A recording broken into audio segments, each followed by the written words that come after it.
Баршаға сәлем, құрметті оқырмандар. Бүгін сіздерге француз багетінің жасалу жолын көрсететін боламын. Видеоны міндетті түрде соңына дейін қарап, каналға тіркеліп кетіңіздер. Ол үшін бізге қажет жылы су, сұйық май, жұмыртқа, тұз және де ашытқы. Барлығында видеодағыдай рет-ретімен құйып, содан соң қамырды иілтетін боламыз.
Қамырды жақсылап илеп болғаннан соң 25-30 минутқа ашуға қойып қоятын боламыз.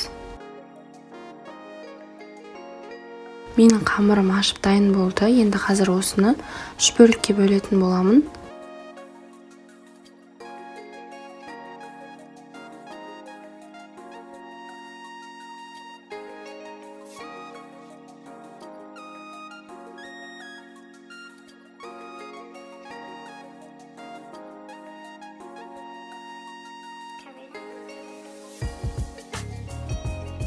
Дәл осылай қамырды 3 бөлікке бөліп дөңгелек етіп қоямыз.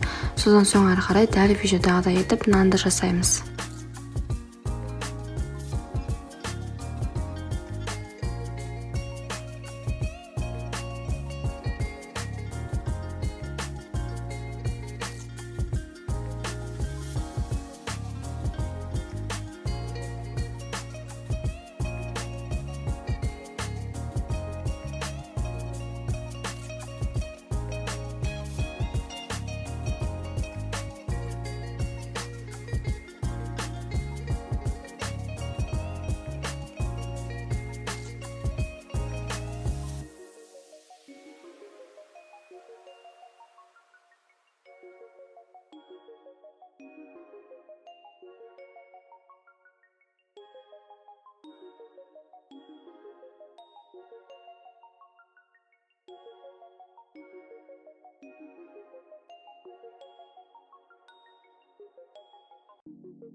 Сіздерге түсінікті болу үшін осылай 2 багеттің жасалу жолын көрсеттім. Осылай ұзын етіп созып, содан соң противеньге орналастырамыз.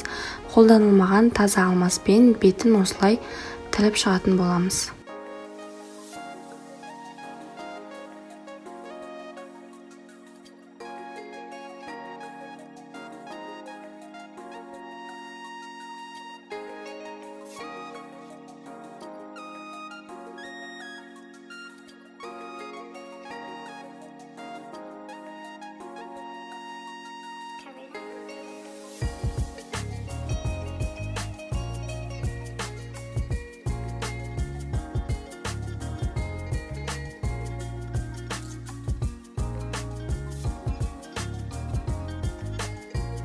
Ендігі кезекте шашықпен бетін 10-15 минутқа жауып қалдырсақ, багет нанның көлемі одан сайын әдемі бола түседі. Міне осылай.